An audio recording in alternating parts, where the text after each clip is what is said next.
നമസ്കാരം. എല്ലാവർക്കും ഷാവിഷിൻ്റെയും മൊയ്തീൻ ഷായുടെയും അഭിനന്ദനങ്ങളും ആശംസകളും.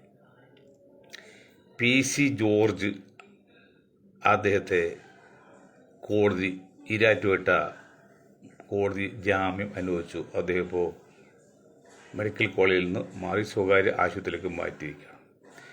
ഈ സംഭവത്തോടനുബന്ധിച്ച് ഇന്ന് ജയശങ്കർ വക്കീൽ പറഞ്ഞൊരു കാര്യമാണ് ഞാനിപ്പോൾ കൗണ്ടറായിട്ട് പറയുന്നത്. അദ്ദേഹം പറഞ്ഞു, കുറിപ്പ് സ്പീഡ് കുറച്ചോട്ടാ, ചാലക്കുടിയിൽ ഒരു കോടതിക്ക് ശ്രമിച്ചിട്ട് കിട്ടിയില്ല. അങ്ങനെ ഇരിക്കെ ഈരാറ്റുപേട്ട കോടതി ഉദ്ഘാടനം ചെയ്ത സന്ദർഭത്തിൽ കുറുപ്പ് സാറ് സങ്കടപൂർവ്വം പറഞ്ഞു, ഞാൻ ശ്രമിച്ച് കിട്ടാത്തത് ഇപ്പോൾ ഇവിടെ ഉദ്ഘാടനം ചെയ്യുന്നു അത്. അപ്പോൾ എൻ്റെ ജയശങ്കർ വക്കീലെ, പണ്ടൊരു മഹാൻ പറഞ്ഞ്, മകളെ വളർത്തി വലുതാക്കിയപ്പോഴേ വൃക്ഷം നടന്നവൻ അതിൻ്റെ ആദ്യത്തെ ഫലം അനുഭവിക്കണം എന്ന് വ്യാഖ്യാനിച്ചുകൊണ്ട് ആ മകൾ ആദ്യമായിട്ട് ഉപയോഗിക്കുന്നത് ഞാനാണ് എന്ന് ഒരു അച്ഛൻ പറഞ്ഞാൽ അത് അവകാശമാണോ? MP ആയിരിക്കുമ്പോൾ, MLA ആയിരിക്കുമ്പോൾ, മന്ത്രി ആയിരിക്കുമ്പോൾ നാടിന് വേണ്ടി പലതും ചെയ്യും. അതിൻ്റെ പേരിലാണ് ആനുകൂല്യം കൊടുക്കണം, അല്ലാതെ എൻ്റെ കഴിവുകൊണ്ടാണ് എന്നൊക്കെ പറയുമ്പോൾ ജയശങ്കർ വക്കീലൊക്കെ ചിന്താഗതി എത്ര കണ്ട് അതമ്പതിച്ചു പോയി എന്നുള്ളതാണ്. ഇതൊക്കെ പറയാൻ കാരണം ജോർജിന് BJP-ക്കാരനായതുകൊണ്ടാണ് ഇതൊക്കെ ജയശങ്കർ വക്കീൽ പറഞ്ഞത്. അല്ലെങ്കിൽ ഇതൊന്നും പറയില്ലല്ലോ. ഞാൻ ഒരു കാര്യം മറിച്ച് അങ്ങോട്ട് ചോദിക്കാൻ, ജയശങ്കർ വക്കീലെ, നിങ്ങൾ മാത്രമാണ് ഈ ലോകത്ത് ബുദ്ധിമാൻ വിചാരിക്കരുത്. ഈ ജോർജ് പറഞ്ഞെന്താണ്? ലോക മുസ്ലിങ്ങൾ, ഇന്ത്യയിൽ ഒരു മുസ്ലിം പോലും ഇല്ല വർഗീയവാദികളല്ലാത്തത്, രാജ്യദ്രോഹികളല്ലാത്തത്, നിങ്ങൾക്ക് പാകിസ്ഥാനിൽ പൊയ്ക്കൊടി പൊടി പൊടി എന്ന് പറയാം. സമ്മതിച്ചോ? അതും ഞാൻ ഇപ്പോൾ പറയാൻ പോകുന്ന സംഭവം തമ്മിൽ താരതമ്യപ്പെടുത്തിയാൽ എല്ലാവരും മുസ്ലിം സമുദായം അല്ലെങ്കിൽ പിന്നോക്ക സമുദായം, ന്യൂനപക്ഷ സമുദായം എല്ലാം മണ്ടന്മാരും തിരിക്കുന്നത് ജയശങ്കർ വക്കീലെ. അതായത് ഒരു കുഞ്ഞിനെ തലയിലിരുത്തിക്കൊണ്ട് ആ കുഞ്ഞിനോട് മുദ്രാവാക്യം വിളിപ്പിച്ചു. എന്നിട്ട് മലരും പൊട്ടും കരുതിക്കോ എന്നാ പറഞ്ഞത്. അവിടെ ഹിന്ദു എന്നോ RSS എന്നോ സംഘപരിവാറെന്നോ ഒരു വാക്ക് ഉപയോഗിച്ചായിട്ട് കേൾക്കുന്നില്ല. അതൊരു വിഭാഗത്ത് ഗുണപ്പെടുത്തിയെങ്കിൽ അത് തെറ്റാണ്. നിങ്ങൾ അന്ന് ഇന്നും പറയുന്നത് അത് തെറ്റാണ്. പോപ്പുലർ ഫ്രണ്ട് എന്നുള്ള ആശയം തന്നെ തെറ്റാണ്, അവർ ചെയ്യുന്നത് തെറ്റാണ്. ആ ചെയ്തവർ ഇന്ന് എവിടെയാണ്? നമ്മൾ മനസ്സിലാക്കണം. അവരിന്ന് എവിടെയാണ്, ലോകത്തെന്നുള്ള എവിടെയാണെന്നുള്ള ഒരാൾക്കും അറിയാൻ പാടില്ല. അത്ര കണ്ട് നിഗൂഢമായിട്ട് കൊണ്ടുപോയി തട്ടി എവിടെയോ ജീവിച്ചിരിപ്പുണ്ടെന്നറിയില്ല. ഞങ്ങൾ പോപ്പുലർ ഫ്രണ്ട് അനുകൂലമല്ല, SDPIക്ക് അനുകൂലമല്ല, PDPക്ക് അനുകൂലമല്ല, മുസ്ലിം ലീഗിന് പോലും അനുകൂലമല്ല. എന്ന് വെച്ചാൽ അവർ എതിർക്കുന്നില്ല. എന്താ കാരണം? അത് ഞങ്ങളുടെ പോളിസിയായിട്ട് അത്ര ക്ലിയർ അല്ല. അപ്പോൾ ഇപ്പം ഞങ്ങൾ ചെയ്യാൻ പോകുന്ന പരിപാടി, കേരളത്തിൽ ബുദ്ധിജീവികളുണ്ട്, മനുഷ്യത്വമുണ്ടെങ്കിൽ ഈ ജനങ്ങളെ കൊണ്ടുപോയിട്ട്, നിരോധിച്ച പാർട്ടിയാണ് സമ്മതിച്ചു, അതിലൊന്നും ഒരു കുഴപ്പമില്ല, ഗവൺമെൻറ് അധികാരമുണ്ട്. ഈ കൊണ്ടുപോയ ആൾക്കാർ 100-2000 പേരായിട്ട് കൊണ്ടുപോയില്ല. ഈ 2000 ആൾക്കാർ എവിടെയാണ്? അവരവസ്ഥ എന്താണ്? അതൊരു മനുഷ്യാവകാശം എന്ന നിലയിൽ അതിനെക്കുറിച്ച് പത്രക്കാർക്കോ ചാനലുകാർക്കോ സർക്കാരിനോ, കേരള ഗവൺമെൻറ്റില്ലേ, കേരളത്തിൽ ഒരു പൗരനില്ലേ, 10,000-2000 പൗരന്മാരെ കൊണ്ട് എവിടെ ഇട്ട് എന്ത് ചെയ്യുന്നു അന്വേഷിക്കാനുള്ള ബാധ്യതയില്ലേ? തെറ്റിയിട്ട് ശിക്ഷ കൊടുത്ത ഒരു കുഴപ്പമില്ല. ഞങ്ങൾ മതിനെക്കുറിച്ച് പറയുന്നത്, മതിന് തെറ്റിയിട്ടുണ്ടെങ്കിൽ വിചാരണ നടത്തി ശിക്ഷ കൊടുത്ത ഒരു തെറ്റുമില്ല. പക്ഷെ വിചാരണ ചെയ്യാതെ ഇവിടെ തെറ്റാന്ന് പറയുന്നത്. അങ്ങനെ ചെയ്യുമ്പോഴേ അവരിന്ന് എവിടെയാണെന്ന് അറിയാൻ പോയില്ല. പക്ഷെ അവർ പറഞ്ഞ ഇതും ജോർജ് പറഞ്ഞ തമ്മിൽ ഒന്നും താരതമ്യപ്പെടുത്തിയാൽ കടലും കടലാഴി പോലെയില്ല വക്കീല ജയശങ്കർ സാറേ. നമുക്ക് വെറുപ്പ് തോന്നാം, വെറുപ്പ് തോന്നൊക്കെ ചെയ്യാം. എന്താണ് ഈ മുസ്ലിം സമുദായം ഇത് ചെയ്തത് ഇന്ത്യയിൽ? ഈ ജോർജിനോട് ചോദിക്കുകയാണ്. ബ്രിട്ടീഷുകാർ കൂടെ നിന്ന് ആനുകൂല്യം പറ്റിയ ജോർജിൻ്റെ വിഭാഗവും ബ്രിട്ടീഷുകാർ കൂടെ നിന്ന് ആനുകൂല്യം പറ്റി രാജ്യത്തെ തന്നെ എതിർത്ത ഈ സംഘപരിവാറും, ഇവരൊക്കെ പറയുന്നത് ശരിയും. രാജ്യത്തിന് വേണ്ടി 36,000 പേര് മരിച്ചായിട്ട് ഗേറ്റ് വേ ഓഫ് ഇന്ത്യ, ഡൽഹിയിലെ അവിടെ ബോർഡുണ്ട്, അതുകൂടെ 1000 ആൾക്കാർ കൊലപ്പെട്ടിട്ടുണ്ട് കണക്കില്ലാതെ.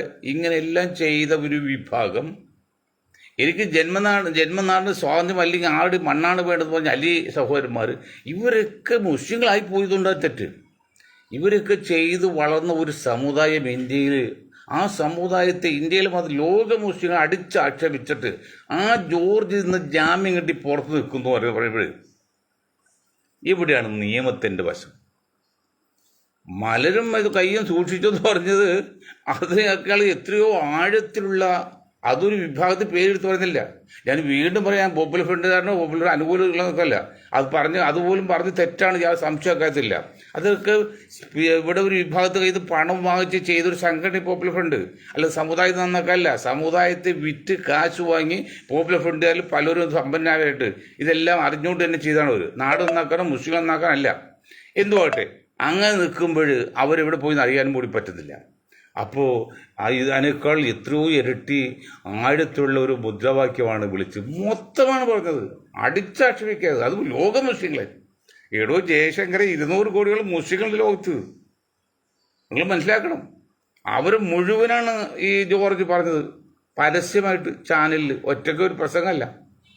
എന്നിട്ട് ജാമ്യം കൊടുത്തു. അതൊക്കെ കോടതി വിവേചനാധികാരം, ഞങ്ങളൊന്നും പറഞ്ഞില്ല. അപ്പോൾ നമ്മൾ മുൻകൈയിട്ട് കൊണ്ടുവന്ന സ്ഥാപനമാണ് എന്ന് വിചാരിച്ച് ആനുകൂല്യം കിട്ടുമെന്ന് പറഞ്ഞാൽ അതൊരു വില പോവില്ല. അത് ഒരു MLA-യുടെ MP-യുടെ മന്ത്രിയുടെയൊക്കെ കടമയാണ്, അതവരുടെ കർത്തവ്യമാണത്. ഇപ്പം ഞങ്ങൾ നാളെ പറഞ്ഞില്ലേ, സർക്കാർ ഫണ്ട് എടുത്ത് എൻ്റെ അമ്മായിപ്പൻ്റെ വീട്ടിൽ കൊട്ടിയ സ്ഥലം പണമാണെന്ന് പറഞ്ഞിട്ട് ബോട്ട് വെച്ച് കഴിഞ്ഞാൽ ഞങ്ങൾ പറഞ്ഞു പരസ്യമായിട്ട് പറഞ്ഞു കരിയോയിൽ ഒഴിക്കുമെന്ന് പറഞ്ഞു. വ്യക്തിയല്ല ആ ഫ്ലെക്സിൽ. ഇപ്പോൾ കുറച്ച് കുറവുണ്ട്. പറയുന്നത് ന്യായീകരണം വേണ്ട ജയശങ്കർ വക്കീൽ ഇത്ര കണ്ട് ആഴത്തിൽ ഈ വർഗീയത വന്ന് കയറത് എന്താണ് കാരണം? ജോർജിനെ കൊണ്ട് ഇനി എന്നാൽ നിങ്ങൾ കാര്യം ഇപ്പം ജോർജിനൊക്കെ ഇപ്പം BJP സംസ്ഥാന പ്രസിഡന്റാക്ക് അതല്ലോ, ഒന്ന് അങ്ങോട്ട് കലക്കട്ടെ അങ്ങോട്ട് കലക്ക്. എത്ര ഉണ്ട് വക്കീലേ? 10% ഉള്ളൂ വക്കീലെ, ജയശങ്കർ വക്കീലെ. നിങ്ങൾക്ക് കണക്കറിയാമല്ലോ. 16% 6% ദളിത് കൺവെർട്ടർ ക്രിസ്ത്യാണ്, അത് ദളിത് തന്നെയാണ്. ബാക്കി 10% ആകെ ഉള്ള വക്കീലെ. ഇനി വക്കീലിന്റെ ജാതി എടുത്ത് നോക്ക്, ആകെ 10% വക്കീലെ. അപ്പോൾ ഈ 10-20% കൂടിയാൽ പോലും നിങ്ങൾക്ക് ഭരിക്കാൻ പറ്റുമോ? 70 അങ്ങനെയൊന്നും പോകില്ല, അപൂർവം പോവുള്ളൂ. മുസ്ലിങ്ങൾ ഒട്ടും പോവില്ല, മറ്റ് പിന്നോക്കം അത്രയൊന്നും പോവില്ല. പിന്നെ നിങ്ങൾ എവിടെ നിന്നാണ് ജോർജിനെ മുന്നിൽ നിർത്തിക്കൊണ്ട് കേരളം പിടിച്ചെടുക്കുക എന്നുള്ള ധാരണ ഉണ്ടെങ്കിൽ അതിനേക്കാൾ വലിയ മണ്ടത്തിൽ വേറെ ഉണ്ടോ? ഞങ്ങൾ ഇതൊരു മനഃശാസ്ത്ര കൂട്ടായ്മയാണ്. ഒരു ജോർജ് നിങ്ങൾ കയറി 10 ആൾ വരുമ്പോൾ 20 ആൾ പുറത്തു പോകും. കാരണം ഒരു പഞ്ചായത്ത് മെമ്പർ പോലും ആകില്ല എന്ന് പൂർണ്ണ ബോധ്യമുള്ള സമയത്ത് ആൾക്കാർ ആട്ടുകൂത്തും കേട്ട് പട്ടണിന് വളർത്തിയെടുത്ത ഒരു പ്രസ്ഥാനമാണ് BJP ജനസംഘം കേരളത്തിൽ പറഞ്ഞത്. അങ്ങനെ 20, 30, 40 വർഷം പ്രവർത്തകർക്ക് സ്ഥാനം കിട്ടാതെ ഇന്നലെ സുരേഷ് ഗോപിക്കും മറ്റു മാത്യുവിനും ഈ സ്ഥാനം കൊടുക്കുമ്പോൾ ഈ പറഞ്ഞവർ മനസ്സ് പിടക്കല്ലേ? ഞാൻ അവർക്കൂടി ബാധിക്കില്ല.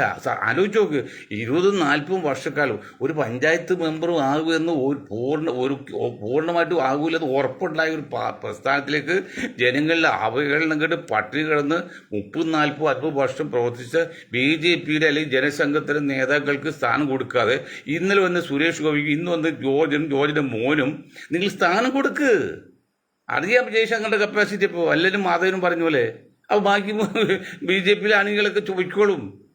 BJP-യിലെ അണികൾ ചോർന്ന് പോവാണ്. അപ്പോൾ വോട്ട് കിട്ടിയില്ലെന്ന്. ആലപ്പുഴ വോട്ട് കിട്ടില്ലേ? ആലപ്പുഴ വോട്ട് കിട്ടിയാൽ മറ്റു ചില കാരണങ്ങളാണ്. അത് ഞാൻ പറഞ്ഞുതരാം, അത് പിന്നീട് ദിവസം പറയാം. അപ്പോൾ അതിൻ്റെ മുമ്പ് അപ്പം അങ്ങനെ വരുമ്പോൾ അത് KC വേണുപോലെ അവിടുത്തെ മത്സരിച്ചില്ല, ആ ഒരു വൈരാഗ്യമാണ്. രാജ്യസഭയ്ക്ക് 2.5 വർഷം കൂടി ഉള്ളപ്പോൾ അവിടുന്ന് അത് വേണ്ടെന്ന് വെച്ച് അത് BJP-ക്ക് സീറ്റ് കൊടുത്ത് പിന്നെ പകരം ഇവിടെ വന്ന് മത്സരിച്ച് എന്നിട്ട് കേരളം മുഖ്യമന്ത്രിയാകാൻ ശ്രമിച്ചപ്പോൾ അതും പറ്റൂല എന്ന് പറയും. അങ്ങനെ വന്നുള്ള വൈരാഗ്യം കൊണ്ട് BJP-യിൽ ഒഴുകി. തന്നെയല്ലേ BJP ഇങ്ങനെ ഒഴുകാതിരിക്കും? 25% 70 സമുദായത്തിൽ ഈ പിണറായി സർക്കാർ കൊടുത്ത് 4 മന്ത്രിയാൽ പറ്റുള്ളൂ, 5 മന്ത്രിയാളുള്ളൂ. അത് 10% ജയശങ്കറിന്റെ ആൾക്കാർ. ജയശങ്കറിന്റെ പറ്റില്ലോ നായർക്ക് ഏറ്റവും കൂടുതൽ മന്ത്രിസ്ഥാനം കിട്ടി ഈ മന്ത്രിസഭയിലാണ്. 12 മന്ത്രിയില്ലേ ജയശങ്കർ, ഏത് ഡെപ്യൂട്ടി സ്പീക്കർ ഉൾപ്പെടെ. ഇത് കണ്ടപ്പോൾ 7 കോൺഗ്രസ് കമ്മ്യൂണിസ്റ്റ് വോട്ട് ചെയ്യോ? കമ്മ്യൂണിസ്റ്റ് വോട്ട് ശീലിച്ച് ഒരു 7 കോൺഗ്രസ് വോട്ട് ചെയ്യില്ല. അവർ അരിവാലിലും മാത്രമേ എത്തുള്ളൂ. അപ്പോൾ അവർ നോക്കി നല്ലൊരു അവസരമാണ്. ശോഭാ സുരേന്ദ്രനാണ്, കിടക്കട്ടെ, ജയിക്കൂലേ അതിൽ കിടക്കട്ടെ. അങ്ങനെ ചെയ്താൽ പാർട്ടി വളർച്ചയൊന്നുമില്ലത്. അത് മാർക്സിസ്റ്റ് പാർട്ടി കാണിച്ച അശ്രദ്ധ കൊണ്ടാണ്. അപ്പം അതുകൊണ്ട് ജയശങ്കർ അത്രയൊന്നും പറയണ്ട. അങ്ങനെ ജയശങ്കർ പറയുന്നത് മറ്റുള്ളവർക്ക് മനസ്സിലാകുന്നില്ല എന്ന് പറയരുത്. അത് നിങ്ങൾ പറയുന്നത് എന്താണോ ഞങ്ങൾക്ക് മനസ്സിലായി എന്ന് നിങ്ങളെ മനസ്സിലാക്കുക. അതാണ് ഞങ്ങളിത്. അപ്പോൾ അതാണ് സംഗതി. ഏതായാലും PC ജോർജ് അവർക്ക് ജാമ്യം കൊടുത്ത് ഇപ്പോൾ ചികിത്സ എന്താകട്ടെ, വിധിക്കുള്ളിൽ തല്ലിക്കൊല്ലാൻ പറ്റില്ലല്ലോ. ഇനിയെങ്കിലും ശ്രദ്ധിക്കുക ജോർജ്, അത്രേ ഉള്ളൂ. ഇവിടെ വിഷയം എന്താ? ഇപ്പോൾ രാഹുൽ ഗാന്ധി എന്തൊരു കാര്യം പറഞ്ഞേ, എന്തറിയോ? MP ആയി നിൽക്കുന്നവരൊന്നും അടുത്ത അസംബ്ലി ഇലക്ഷൻ കേരളത്തിലേക്ക് മത്സരിക്കാൻ ആഗ്രഹിക്കണ്ട, അത് സമ്മതിക്കില്ല. അങ്ങനെ നട്ടെല്ല് നിവർത്തി രാഹുൽ ഗാന്ധി നട്ടെല്ല് നിവർത്തി ഓരോ പ്രഖ്യാപിക്കുക, എന്നിട്ട് പോകുന്നൊരു പോട്ടെ. അത് വലിയൊരു തത്വമാണ്, വലിയ ഇതാണ്. എന്താണ്? MP സ്ഥാനം രാജിവെച്ചുകൊണ്ട് അസംബ്ലി ഇലക്ഷനിൽ മത്സരിക്കാമെന്ന് ആരും വിചാരിക്കേണ്ട, അത് സമ്മതിക്കില്ല എന്ന് രാഹുൽ ഗാന്ധി അതുകൊണ്ട് അസന്നിഗ്ധമായിട്ട് പരസ്യമായിട്ട് പറയണം. പറഞ്ഞപ്പോൾ അതിൽ ഉറച്ചു നിൽക്കണം. അതിലൊരു ലോജിക്കുണ്ട്, ഒരു തത്വമുണ്ട്, അതൊക്കെ അസമ്മതിക്കാം. അത് തന്നെയല്ല, KC വേണുഗോപാൽ വടക്കേ ഇന്ത്യയിലെ കോൺഗ്രസ്സിലെ സച്ചിൻ പൈലറ്റിൻ്റെ ഇപ്പോൾ AICയുടെ ജനറൽ സെക്രട്ടറി ആക്കാൻ പോകുന്നുണ്ട്. സച്ചിൻ പൈലറ്റ് എന്തുകൊണ്ട് പൈലറ്റിൻ്റെ രാജേഷ് പൈലറ്റിൻ്റെ മകനാണ്. രാജേഷ് പൈലറ്റിൻ്റെ മരണം എങ്ങനെയാണ്? മറ്റേ വിദ്യാധരൻ്റെ മരണം എങ്ങനെയാണ്? മറ്റൊരു മരണം നിങ്ങൾക്ക് അറിയാമല്ലോ. അങ്ങനെ സച്ചിൻ പൈലറ്റിനെ ഇന്ന് KC വേണോ സ്ഥാനത്തേക്ക് ആക്കാൻ ഒരു പരിപാടി ഉണ്ടെന്ന് കേൾക്കുന്നു. അതൊക്കെ നല്ല കാര്യമാണ്. കാരണം കേരളം എന്ന് ഞാൻ പറഞ്ഞില്ല, കേരള ജനസംഖ്യ ഇന്ത്യയിലെ ജനസംഖ്യ താരതമ്യം ചെയ്താൽ 2% പോലും ഇല്ലെന്നേ. 150 കോടി, 4 കോടി, മനസ്സിലാക്കണ്ടേ? അത് വാങ്ങി 10-15% ആൾക്കാർ മാറ്റി വെച്ചുകൊണ്ട് ഈ ഉള്ളവർ മാറ്റിവെച്ചാൽ അതും KC വേണുഗോപാലിൻ്റെ ശതമാനം നോക്കിയാൽ നായർ സമുദായം നോക്കിയാലോ 0.003 1000-3% ഇന്ത്യൻ ജനസംഖ്യയിൽ മൊത്തം നോക്കിയാൽ. അപ്പോൾ ചോദിക്കും നായരും ഹിന്ദു അല്ലേ? സമ്മതിച്ചു. അപ്പോൾ അങ്ങേടി പിന്നെ ഈ ബ്രാഹ്മിൻസും ഹിന്ദു അല്ലേ? ഈ ബ്രാഹ്മിൻസ് നിങ്ങൾ സ്ഥാനത്ത് നിർത്താത്ത പല സ്ഥലങ്ങളും നിർത്തി ജയിപ്പിച്ചെടുക്കാൻ പ്രയാസമാണ്. നമ്മുടെ നരസിംഹറാവു എന്ന ബ്രാഹ്മണനെ പ്രധാനമന്ത്രി ആക്കിയപ്പോഴേ ആന്ധ്രയിൽ നിന്ന് ജയിപ്പിച്ചെടുക്കപ്പെട്ട പാടറിയാലോ. റോയും രഹസ്യാന്വേഷവും എല്ലാ വകുപ്പും സംഘടിപ്പിച്ച് പൈസ കൊടുത്തൊക്കെയാണ് എല്ലാവരും മാറ്റി അത് ജയിപ്പിച്ചെടുത്ത്. എന്ത് പാടുവിട്ടെന്നറിയോ? അതാണ്. ഹിന്ദുവായിട്ട് മാത്രം പോരാ, ജനസംഖ്യയ്ക്ക് ആനുപാതികമായിട്ടുള്ളതാണ്. ഇതെല്ലാം ചെയ്യുമ്പോൾ രാഹുൽ ഗാന്ധിയുടെ കാര്യം അല്ലെങ്കിൽ കോൺഗ്രസിൻ്റെ കാര്യം ഞാൻ പറയാറ്. ഇന്നലെ പറഞ്ഞു ഞാൻ, പ്രതിപക്ഷ ഉപനേതാവായിട്ട് ശശി തരൂരിനെ വഹിക്കാൻ പോകുമ്പോഴേ ഇതിനു മുമ്പ് വേറെ വച്ച ആളുണ്ട്, ഗൗരവ് ഗൊഗോയിയാണ് ഇപ്പോഴത്തെ പ്രതിപക്ഷ ഉപനേതാവെന്ന്. അത് തെറ്റല്ലേ ചെയ്തത്? നിങ്ങൾ 10-30 പാർട്ടികൾ മുന്നണിയില്ല, ആ മുന്നണിയിൽ കോൺഗ്രസ് എടുത്തു കഴിഞ്ഞാൽ പിന്നെ ഏറ്റവും കൂടുതൽ വോട്ടുള്ള പാർട്ടിക്ക് കൊടുക്കട്ടെ. അത് നിങ്ങൾ കൊടുത്തോ? അന്ന് നിങ്ങൾ തന്നെ കോൺഗ്രസ് കൊടുത്തില്ലേ? ഇപ്പോൾ അദ്ദേഹത്തെ ആസാമിലേക്ക് മാറ്റിക്കൊണ്ട് ആ സ്ഥാനത്തേക്കാണ് ശശി തരൂരിനെ കയറ്റാൻ പോകുന്നതാണ്. അപ്പോൾ ശശി തരൂരിൻ്റെ കാര്യം നോക്കുന്ന താല്പര്യമുണ്ട്. എന്തെടോ കോൺഗ്രസ് 20% തന്നെ ഈ സമുദായത്തെ നിങ്ങൾ എവിടെയാണ് ഉൾക്കൊള്ളിക്കാൻ നോക്കുന്നത്? ഇന്ന് സഖാവ് രാജേഷ് പറഞ്ഞു, P രാജേഷ് എന്നറിയോ, ആസാം, ബംഗാൾ, മഹാരാഷ്ട്ര, രാജസ്ഥാൻ, ബീഹാർ, കാശ്മീർ, കേരളത്തിലൊക്കെ ഉൾപ്പെടെ മുസ്ലിം മുഖ്യമന്ത്രിമാരുണ്ടായിട്ടുണ്ട്. എത്രയോ ഒരു ഡസനോളം സംസ്ഥാന മുഖ്യമന്ത്രി ഉണ്ടായിട്ടുണ്ട്. ഇന്ന് ഏത് കാശ്മീർ വെച്ച ഏതെങ്കിലും സംസ്ഥാനത്തുണ്ടോ? കോൺഗ്രസ് ഇന്നുമില്ലേ? അന്നുമില്ല, ഇന്നുമില്ലേ? കോൺഗ്രസ് രൂപീകരിച്ച് 1885 ഡിസംബർ മാസം 28 AO ഹ്യൂമിൻ അധ്യക്ഷയിൽ കൂടിയാണ്. ഈ 2025 ഡിസംബർ 28 ആകുമ്പോൾ 140 പൂർണ്ണ വർഷമാകും. ആ 140 പൂർണ്ണ വർഷമാകുന്ന 2025 ഡിസംബർ 28 ഞങ്ങൾ ഒരു പരിപാടി വെച്ചിട്ടുണ്ട് ബോംബെയിൽ. ഇനി 10 മാസമുണ്ട്. അതുപോലെ അതിന് അതിൻ്റെ ഒരു മീറ്റിംഗ് നാളെ കൂടും എറണാകുളത്ത്. അതൊക്കെ വിശദമായിട്ട് ഇപ്പോൾ പറഞ്ഞില്ല, രഹസ്യമായിട്ട് കിടക്കട്ടെ. അപ്പോൾ ഏതായാലും ഒരു കാര്യം മനസ്സിലായി, കോൺഗ്രസ് ഇങ്ങനെയുള്ള കാര്യം തീരുമാനം എടുക്കുന്നത് നല്ലതാണ്. അതേ സമയത്ത് സുധീറിനെയാണ് കാണുന്നത്. ഞാൻ സുധീറിന് ഒരു കുഴപ്പമില്ല. ഒന്നാമത്തെ സുധീറിനൊക്കെ അതായത് ദിവാകരൻ, അതാണ് സുധാകരൻ്റെ മറ്റൊരു പതിപ്പാണ്. അദ്ദേഹം രോഗിയാണ്, പല അസുഖങ്ങളുണ്ട്. ഈ ഓടിപ്പോൻ ചീറിപ്പോൻ നടക്കാനും പറ്റില്ല. അപ്പോഴും കോൺഗ്രസ് സംബന്ധിച്ച് സുധാകരൻ എന്ന പിന്നെ ഒരു രോഗി, ഇപ്പൊ സുധീരന്റെ രോഗി. നിങ്ങൾക്ക് എന്തുകൊണ്ട് IB പോലെ ചെറുപ്പക്കാരെ വെച്ചുകൂടാ? എന്താണ് കോൺഗ്രസ് ചിന്തിക്കുന്നത്? ഇപ്പോഴും ഇവിടുന്ന് പോയ റിപ്പോർട്ട്, രഹസ്യാന്വേഷണ റിപ്പോർട്ട് മറ്റേ കലകോലു പറഞ്ഞാണ് സുധീരനെ ആക്കണം, സുധാകരൻ മാറ്റണം. സുധാകരനും സുധീരനും തമ്മിൽ എന്താ വ്യത്യാസം? സുധീരനേക്കാൾ പാർട്ടി സ്വാധീനം സുധാകരനുണ്ട്. രോഗികൾ 2 രോഗിയാണ്, വയസ്സ് 10-75. ആള് കുഴപ്പമില്ല, സുധാകരൻ്റെ കുഴപ്പമില്ല, സുധീറിന് കുഴപ്പമില്ല. പക്ഷെ പാർട്ടിയിൽ നയുക്തിയില്ല. അദ്ദേഹത്തിൻ്റെ കഴിവുകൾ അറിയും. ഞാൻ പറഞ്ഞ നാളെ ഒരു പക്ഷെ മുഖ്യമന്ത്രിയാണെങ്കിൽ ഞാൻ എൻ്റെ കീഴിലോ അദ്ദേഹത്തെ കീഴിൽ എനിക്ക് ജീവിക്കാനാണ് എങ്കിൽ പറയാണ്.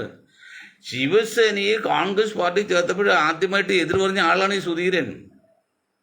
കാരണം സുധീരൻ്റെ ആദർശം അതാണ്, അത് പ്രാക്ടിക്കലല്ല. ആ ആദർശം ശരിയാണ്, നമ്മൾ ആദർശത്തെ എതിർക്കുന്നില്ല. ശിവസേനയിട്ട് കോൺഗ്രസ് ഒക്കെ അടക്കമുള്ള, പക്ഷേ പശ്ചാത്താപമാണ്, പ്രായച്ചിത്തമാണ് ഏറ്റവും വലിയ പശ്ചാത്താപമാണ് പ്രായച്ചിത്തം പറയുമ്പോൾ അവർ നിൽക്കക്കളില്ലാതെങ്കിലും മനസ്സ് മാറി അല്ലെങ്കിൽ പോളിസി മാറ്റി വന്നപ്പോൾ കോൺഗ്രസ് സ്വീകരിച്ചു. അത് പ്രായോഗിക ബുദ്ധിയല്ലേ? ആ ബുദ്ധി തെറ്റാണെന്ന് പറഞ്ഞ ആള് VM സുധീരൻ. ഇവിടെ രാഹുൽ ഗാന്ധി എന്തറിയുന്നു വിഭവം എന്ന് പറയുമ്പോൾ രാഹുൽ ഗാന്ധി എന്തറിയുന്നു? ആരോ റിപ്പോർട്ട് കൊടുത്ത് അതങ്ങോട്ട് പറയുന്നതല്ലാതെ വല്ലതും സ്റ്റഡി ചെയ്തിട്ടാണോ? ഞാൻ ഒരു കാര്യം പറയാം, IBയുടെ ഞാൻ എൻ്റെ കുഞ്ഞു മകനെ പോലെ ഞാൻ കാണുന്നത്. IBയുടെ ഞങ്ങൾ തലസ്ഥാനം മാറ്റാൻ പറ്റും. കാരണം 10 വർഷമായിട്ട് ഒരു പ്രവർത്തിച്ചുകൊണ്ടിരിക്കുക. അതിൻ്റെതായ 33 കാരണങ്ങൾ സഹിതമാണ്. എങ്ങനെയാണെന്നുള്ള പ്ലാൻ ചെയ്തിട്ട് 2025 ഒരു പ്ലാൻ ചെയ്ത് മുന്നോട്ട് പോകണം. അപ്പോൾ IBയുടെ ഒരു കാര്യം ചെയ്തു, പാർലമെൻറ്റിൽ ഒരു ഇത് അവതരിപ്പിച്ചു. എന്താണ്? ഒരു സ്വകാര്യ ബില്ല് എന്ന് പറയും. തലസ്ഥാനം എറണാകുളത്ത് കൊണ്ടുവന്നു, കൊച്ചിയിൽ കൊണ്ടുവന്നു. പാർലമെൻറ്റിൽ നിന്ന് അത് കൊച്ചി ട്രിവാൻഡ്രത്തേക്ക് വിട്ട് അവർ പറ്റൂല എന്ന് പറഞ്ഞു. പത്രക്കാർ ചോദിച്ചപ്പോൾ അദ്ദേഹം അത് വേണ്ടത്ര സ്റ്റഡി ചെയ്തില്ല. എറണാകുളത്ത് വേണമെന്ന് പറഞ്ഞു, കൊച്ചിയിൽ വേണമെന്ന് പറഞ്ഞപ്പോൾ പുള്ളിയുടെ നിയോജകമണ്ഡലത്തിൽ വന്നാൽ അത് പുള്ളിക്ക് ഒരു അനുകൂലമാണ്, വോട്ട് കിട്ടും, ചെയ്യുന്നില്ല. പുള്ളി പറഞ്ഞ ദുരുദ്ദേശം വെച്ചാൽ നല്ല ഉദ്ദേശം വെച്ചാലും സംശയമില്ല. പക്ഷേ നമ്മൾ വെൽ പ്ലാൻഡ് അല്ലെങ്കിൽ വെൽ സ്റ്റഡീഡ് ആയിരിക്കണം. പത്രക്കാർ ചോദിച്ചപ്പോൾ പറയാൻ പറ്റത്തില്ല എവിടെ എങ്ങനെ. ഞങ്ങൾ ഏഷ്യാനെറ്റിൽ ന്യൂസ് കിടപ്പുണ്ട് ഒരു 20 മിനിറ്റ് എൻ്റെ അഭിമുഖം കിടപ്പ്, അതിൽ വ്യക്തമായിട്ട് പറയുന്നുണ്ട്. ഏഷ്യാനെറ്റ് ചെക്ക് ചെയ്ത് കിട്ടും നിങ്ങൾക്ക്. അപ്പം അതുകൊണ്ട് ഈ വാക്ക് കേട്ട് സുധീരനെ മുഖ്യമന്ത്രി സ്ഥാനത്തേക്ക് കാണാണ് രാഹുൽ ഗാന്ധി എങ്കിൽ എൻ്റെ പൊന്ന് രാഹുൽജി, ഞങ്ങൾക്ക് നിങ്ങൾ ഒത്ത് ദുഃഖിക്കല്ലാതെ എന്ത് ചെയ്യാൻ പറ്റും? തല്ലിക്കൊല്ലാൻ പറ്റില്ലല്ലോ. കാരണം സുധീരൻ്റെ കപ്പാസിറ്റിയും അതിൻ്റെ ബാക്ക്ഗ്രൗണ്ട് നോക്കണ്ടേ. ആരാണ് സുധീരൻ? ഇവിടെ നല്ല പുള്ളിയായ മാത്രം മതിയോ? രാഷ്ട്രീയത്തിൽ നല്ല പുള്ളിക്ക് സ്ഥാനമില്ലെന്നേ. അത് കട്ടക്ക് കട നിൽക്കുന്ന ആളാണ്. VM പിന്നെ നമ്മുടെ ഈ ഇദ്ദേഹത്തെ മാറ്റി, സുധാകരനെ മാറ്റി. KPCC പ്രസിഡൻ്റായിട്ടല്ല സുധാകരൻ മുഖ്യമന്ത്രി സ്ഥാനാർത്ഥി എങ്കിലും എന്ത് എക്സ്ട്രാ ക്വാളിഫിക്കേഷൻ ഉള്ളത്? ആ 2 ഈഴവ വിഭാഗം, വിഭാഗത്തിൽ ജനസംഖ്യയിൽ 2.5% വോട്ട് മാത്രമാണ് UDF കിട്ടിക്കൊണ്ടിരിക്കുന്നത് കുറേ വർഷങ്ങളായിട്ട്. കാരണം C കേശവനും പിന്നീട് വിശ്വനാഥനും രാഹുൽ വക്കീലും പിന്നെ ഗൗരിയമ്മ പിന്നെ പണ്ട് LDFിലാണ്. അവർ കാലം ശേഷം വന്ന് കമ്മ്യൂണിസ്റ്റ് പാർട്ടിയിലേക്ക് മുഴുവൻ ജനങ്ങൾ ഒഴുകി ഈഴവ വിഭാഗം. എന്നിട്ട് 70 മുതൽ 80% vote LDFിനാണ്.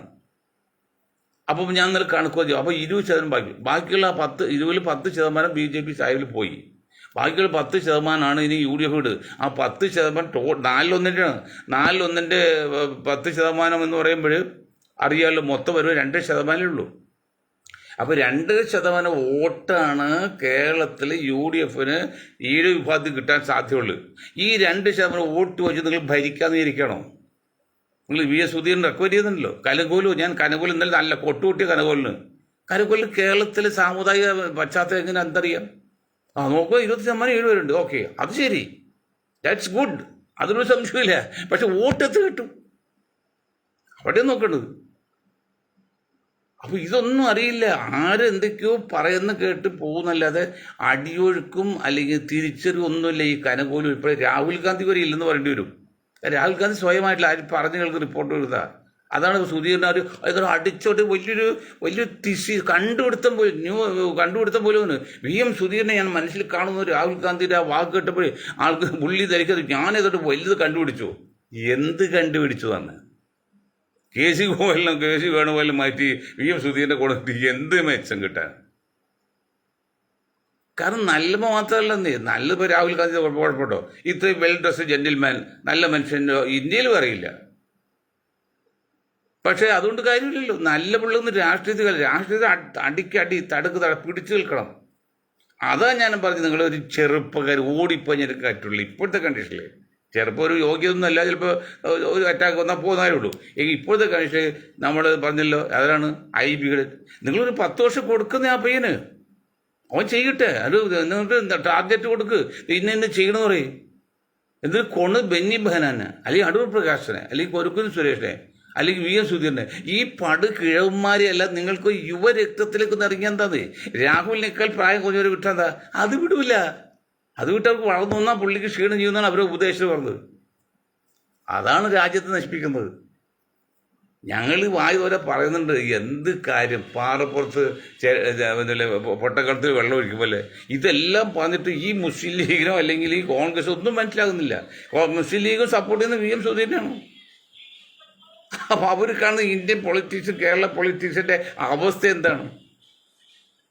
V S Sudheer Kerala രാഷ്ട്രീയത്തിലെ ഇപ്പോഴത്തെ ഘട്ടത്തിൽ എന്ത് മെറിറ്റാണ് ഉള്ളത്? ഞാൻ പരസ്യമായിട്ട് പറയാണ്, പഠിക്കാലും ഞാൻ വീണ്ടും അത് വ്യക്തിമായിട്ട് അദ്ദേഹം ഒരു കുഴപ്പക്കാരൻ അടിമക്കാരൊന്നുമല്ല. അതുകൂടെ വായുവിൽ ഓടിപ്പാഞ്ഞെടുക്കാൻ തന്നെ ആള് വേണം, അത് പറ്റിയ ആളായിരിക്കണം. ഇത് സുഖമില്ലാത്ത ആളാ. പുള്ളി രോഗിയായിട്ട് എത്ര വർഷമായി, എത്രയോ വലിയ രോഗങ്ങളെ പുള്ളിക്കുള്ളു. എന്നിട്ട് രാഹുലിന് കനകോല് കൊടുത്ത റിപ്പോർട്ട് എന്നറിയോ? വി എം സുധീറിന് ഒരു ഭാഗ്യ നക്ഷത്രമുണ്ട് സുധീർ. അതുകൊണ്ട് രാഹുൽ പറയുകയും ചെയ്ത്, ഞാൻ കാണുന്ന മിടുക്കൻ വി എം സുധീറിനാണ്. രാഹുല പറയുന്നത്, വേറെ അല്ല. എൻ്റെ പൊന്ന് മോനെ രാഹുല്, ഇന്ത്യയുടെ രാഷ്ട്രീയത്തിൻ്റെ ഘടകവും ഇന്ത്യയിലെ സാമുദായിക പശ്ചാത്തലമൊക്കെ വല്ലതും മനസ്സിലായിട്ടുണ്ടോ? നിങ്ങൾക്കത് മനസ്സിലായിരുന്നെങ്കിൽ 20% മുസ്ലിം സമുദായം നിങ്ങൾ 2ാം സ്ഥാനം തീർത്തേനെ.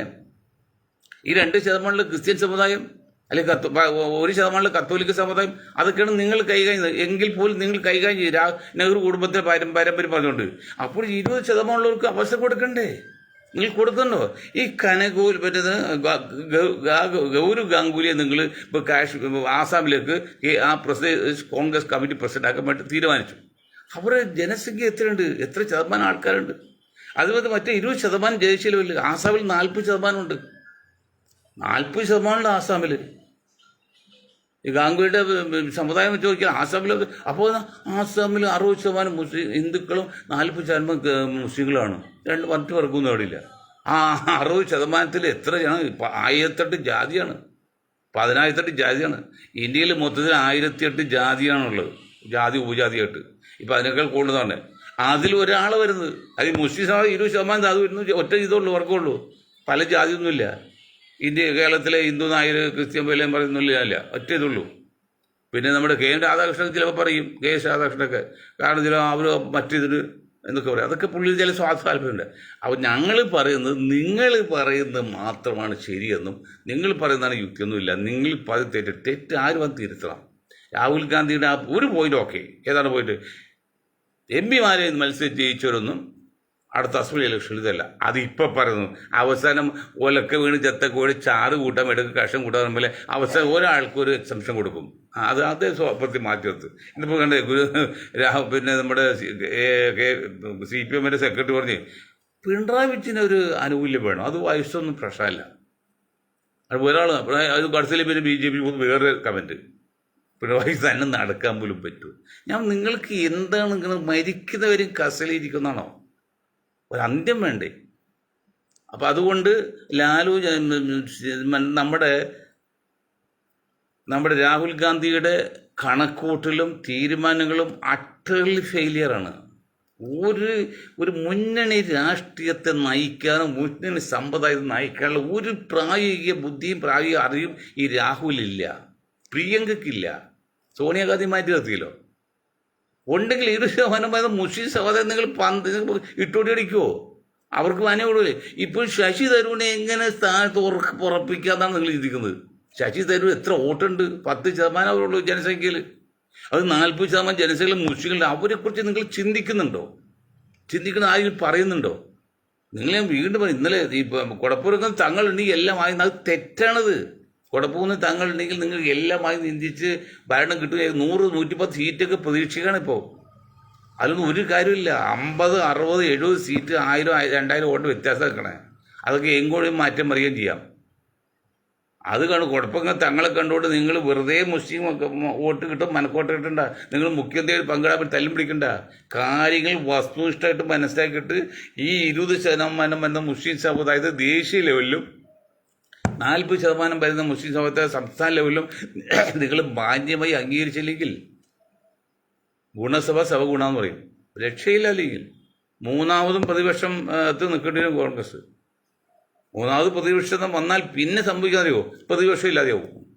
കോൺഗ്രസ് കാര്യം മനസ്സിലാക്കണം, UDF ഒരു കാര്യം മനസ്സിലാക്കണം, ലീഗ് ഒരു കാര്യം മനസ്സിലാക്കണം. ഈ മൂന്നാമത്തെ പ്രാവശ്യം ഇലക്ഷൻ ഒരു പക്ഷേ പ്രതിപക്ഷം പറ്റിയിരിക്കും. മൂന്നാമത് ഇലക്ഷൻ കഴിഞ്ഞ് നാലാമത് ഇലക്ഷൻ നടക്കണല്ലോ, പ്രതിപക്ഷം പോലും UDF ഇല്ലാതെ വരും, BJP പ്രതിപക്ഷവും. അതാണ് കണക്കൂട്ടൽ.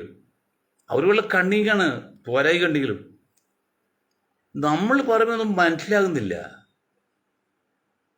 എനിക്ക് പറഞ്ഞ സത്യം പറയുള്ളൂ. ഇതൊരു മനഃശാസ്ത്ര കൂട്ടായ്മയാണ്, ഇതൊരു തത്വജ്ഞാന കൂട്ടായ്മയാണ്, ശാസ്ത്രീയ കൂട്ടായ്മയാണ്. ഈ പറഞ്ഞ ഒരു തെറ്റില്ല, 100% കണക്കുകളാണ്. പറഞ്ഞ് ഏത് പോയിന്റാണ് ഞങ്ങൾ പറയുന്നത്. ഇത് ഞാൻ പറയില്ല, മൊയ്തീൻ ഗ്രൂപ്പ് പറയുന്നത് ഏത് പോയിന്റ് തെറ്റുകൾ നോക്ക്, എല്ലാം ശരിയല്ലേ. സുധീൻ്റെ കാര്യം പറഞ്ഞതും ഇപ്പോൾ ഒരു കാര്യം പറഞ്ഞല്ലോ, നല്ല കാര്യം നമ്മൾ പറയും. ഇപ്പോൾ രാഹുൽ ഗാന്ധി പറഞ്ഞ ഒരു കാര്യമുണ്ട്, കേരളത്തിലെ MP അസംബ്ലിയിലേക്ക് മത്സരിക്കും. അത് ഓക്കെ, നല്ല പോയിന്റാണെന്ന്, അതൊരു സംശയമില്ല. അതുപോലെ വേറൊരു പോയിന്റ് വേണം.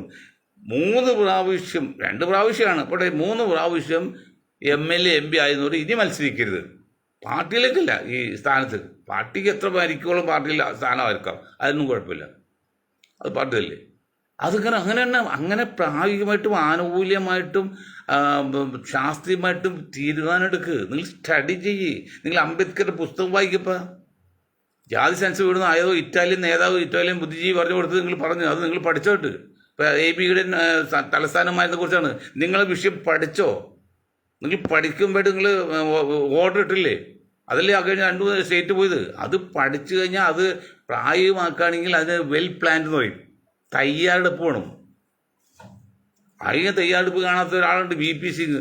ഞാൻ മണ്ഡൽ കമ്മീഷൻ ഇപ്പോൾ നടപ്പാക്കുന്ന മദ്രാസ് എയർപോർട്ടിൽ വെച്ച് പറഞ്ഞു, ഒരു സ്റ്റഡിയും ചെയ്യാതെ. അതെന്താ കാര്യം? VP സിംഗിൻ്റെ നേതാവാണ്. VP സിംഗ് പ്രധാനമന്ത്രി അയക്കുമ്പോൾ ഈ കാൻഷിറാമിൻ്റെ കൂടെ ഭയങ്കര ആൾക്കൂട്ടം. ഇതെന്താണെന്ന് ഇപ്പോൾ സ്പെഷ്യൽ ബ്രാഞ്ച് പറഞ്ഞു, അത് അദ്ദേഹത്തിൻ്റെ കയ്യിൽ ഈ മണ്ഡൽ കമ്മീഷൻ റിപ്പോർട്ട് സാറുണ്ട്, പിന്നോക്കത്തിൽ ന്യൂനപക്ഷങ്ങൾക്ക് ആനുകൂല്യം കിട്ടുന്നത് അതാണെന്ന് പറഞ്ഞു. അങ്ങനെയാണോ? എന്നാൽ ശരി, ഞാനത് നടപ്പാക്കുന്ന ഒറ്റ പ്രഖ്യാപനം മദ്രാസിൽ വന്ന് നടപ്പിലായില്ല, കിടപ്പിലായുള്ളൂ. അതിപ്പോൾ ഭരണവും പോയി. അപ്പോൾ നമ്മളൊരു തീരുമാനം എടുക്കുമ്പോൾ നമ്മളത് വെൽ സ്റ്റഡീഡ് ആയിരിക്കണം, നല്ലവണ്ണം നമ്മൾ തറവായിരിക്കണം. ഇപ്പം ഞാൻ പറഞ്ഞില്ല, ഞാൻ പറഞ്ഞ ഓരോ കാര്യം തറവായിട്ട് പറഞ്ഞത്, ഞാൻ അവിടെ നോക്കി ഇവിടെ നോക്കിയല്ല, ചില പോയിന്റ് ടച്ച് ചെയ്ത് നോക്കും. വെൽ സ്റ്റഡീഡ് എന്നാണ്, പ്രിപ്പയർ ആയിരിക്കണം, തയ്യാറെടുക്കണം. അങ്ങനെ ചെയ്യും രാഹുൽ. അപ്പോൾ ഇതാണ് ഈ കാര്യത്തിൽ എനിക്ക് പറയാനുള്ളത്. പിന്നെ പുതിയൊരു ടെസ്റ്റിനെ കുറിച്ച് നിങ്ങൾ കേട്ടാണ്. ആമസോണിലൊക്കെ ഇനിയല്ലോ ലഹരി മരുന്ന് ഉപയോഗിച്ച് 6 മാസം മുമ്പ് വരെ 6 മാസത്തിനുള്ളിൽ ലഹരി മരുന്നൊന്നും ഉപയോഗിച്ചില്ല എന്നുള്ള ടെസ്റ്റിൽ പാസ്സായാൽ മാത്രമേ ഇനി ജോലിയിൽ പ്രവേശിക്കാൻ പറ്റുള്ളൂ. 6 മാസം മുമ്പ് വരെ ആ ഒരു ടെസ്റ്റ് ഉണ്ട്. അതൊക്കെ എവിടെ എത്തിക്കും? അതൊക്കെ നല്ലതാണ്. പിന്നെ ലഹരി മരുന്നിനെ കുറിച്ച് പറയുമ്പോൾ നമ്മൾ അദാനിയുടെ ഗുജറാത്തിലെ തുറമുഖത്ത് മുദ്ര തുറമുഖത്ത് പറഞ്ഞത് എത്ര ലക്ഷം കോടി രൂപയാണ് കണ്ടെയ്നർ കണക്കിന് ആ സാധനം വന്ന്. 1 കിലോയ്ക്ക് 100 കോടി രൂപ വിലയുള്ള സാധനം, 1 കിലോയ്ക്ക് 100 കോടി വിലയുള്ള ഈ സാധനം ഈ കണ്ടെയ്നറിൽ എത്ര ടൺ ഉണ്ടാവും? ഒരു കണ്ടെയ്നറിൽ അതിന് എത്ര കണ്ടെയ്നർ പിടിച്ച് അത് എവിടെ പോയി? ഇതൊരു കണക്ക് കേട്ട് 1,75,000 കോടി രൂപയുടെ മൂല്യമുണ്ടെന്നാണ്. 1,25,000 കോടി രൂപ മൂല്യമുണ്ട്. അത് പിടിച്ചിട്ട് എവിടെ പോയി ഒരു കണക്കുമില്ല. അതുകൊണ്ട് അന്നത്തെ ഒരു പത്രക്കാരൻ വന്ന് ഇന്ത്യയിലെ മുഴുവൻ ജനങ്ങളെ മയക്കാൻ അത് മതിയാണ്. അല്ല, അതിൻ്റെ പകുതി മതി ഇന്ത്യയിലെ മുഴുവൻ ജനങ്ങളെ മയക്കാൻ. അത് തല്ലല്ലേ? ഇന്ന് കുടിച്ച് വെള്ളം അടിച്ചാലും ഇത് കഴിച്ച് ആവശ്യം. എല്ലാത്തിനും കാരണം ഇതാണ്. കനകം മൂലം കാമിനി മൂലം കലഹം ബലമിത മുലകിൽ സുലഭം എന്ന് പറയുമ്പോൾ ഈ മദ്യമാണ് ഇന്നത്തെ എല്ലാ കാര്യങ്ങൾക്കും തടസ്സം നിൽക്കുന്നത്. അതിനടുത്ത് സാമ്പത്തിക ബുദ്ധിമുട്ട് വരും. ഇപ്പം അവിടുത്തെ കൊലപാതകം എടുത്താലും ട്രെയിനിലും 2 പെണ്ണും ഒരു അമ്മയും മരിച്ചിട്ടുണ്ട്. നിരന്തരമായിട്ട് അമ്മ കൊല്ലുന്നു, അച്ഛനെ കൊല്ലുന്നു, കൊലപാതകം നടക്കുന്നു. പണ്ടൊക്കെ മൂലം ആഴ്ചയിൽ 1-2 ആഴ്ചത്തെ ഒരു ഇതല്ല, ഇത് ദിവസം 2-3 കടം. ഇതൊക്കെ അടിസ്ഥാന കാരണം സാമ്പത്തിക മാന്ദ്യത്തിനൊപ്പം തന്നെ ഈ ലഹരി. ഏത് സിനിമ എടുത്താൽ സീരിയൽ എടുത്താലും മദ്യം വിൽക്കുന്നതാണ്. എന്നിട്ട് എഴുതി കാണിക്കും മദ്യം കുടിക്ക് ശരിയല്ലെന്ന്. അതുകൊണ്ട് എന്താ കാര്യമല്ലേ? പഞ്ചസാര പരിയിൽ ഉറുപ്പെന്ന് എഴുതി വെച്ചാൽ ഉറുമ്പ് വരാതിരിക്കുമോ? എൻ്റെ പൊന്നു സുഹൃത്തുക്കളെ, ഞാൻ പറഞ്ഞതൊക്കെ നീണ്ടു പോകുന്നുണ്ട്. എന്നാലും ജോർജേട്ടും മകനൊക്കെ ഇനിയെങ്കിലും മനസ്സിലാക്കുക. നിങ്ങൾ അടിസ്ഥാനപരമായിട്ട് തെറ്റില്ലാത്തതിൽ നിങ്ങൾ PDP STP ഒക്കെ പ്രവചിച്ചോ കുഴപ്പമില്ല. ഈ മൊത്തം എന്ന വാക്ക് ദയവ് ഇത് ഉപയോഗിക്കരുത്. ഇനി ഒരു ജയിലിൽ കൊണ്ടിടാനോ ഇതൊന്നും പറ്റിയ ആരോഗ്യസ്ഥയൊന്നും അല്ല ജോർജേട്ടന്. അതുകൊണ്ട് ഇപ്പം തൽക്കാലം ജാമ്യം കൊടുത്ത ഞങ്ങൾ വ്യക്തമായിട്ട് എതിർക്കുന്നില്ല. കാരണം വെച്ചാൽ അങ്ങനെ അല്ലാതെ ഇപ്പോൾ കോടതിക്ക് എന്ത് ചെയ്യാൻ പറ്റും? ഇനി കൊണ്ട് അകത്തിടാൻ പറ്റും. അതുകൊണ്ട് ഞാൻ പറഞ്ഞത് ഒന്നുകൂടി ശ്രദ്ധിക്കണമെന്ന് പറഞ്ഞു. ഞാൻ എൻ്റെ വാക്കിൽ നിർത്താൻ അതിനെപ്പറ്റി പ്രത്യേക കാര്യം പറയാൻ വിട്ടുകയാണ്. എൻ്റെ വളരെ അടുത്ത സുഹൃത്തായിരുന്നു പി രാജീവ്, നമ്മുടെ XMLA പറവൂര്, അദ്ദേഹത്തിൻ്റെ ആദ്യം. അതുപോലെ ഡോക്ടർ സി വി രാമൻ്റെ ജന്മദിനമാണ്, ശാസ്ത്രീയ ദിനമാണ്, ദേശീയ ശാസ്ത്രീയ ദിനമാണ്. അങ്ങനെയൊക്കെ സംഭവം ഉണ്ടായിട്ടുണ്ട്.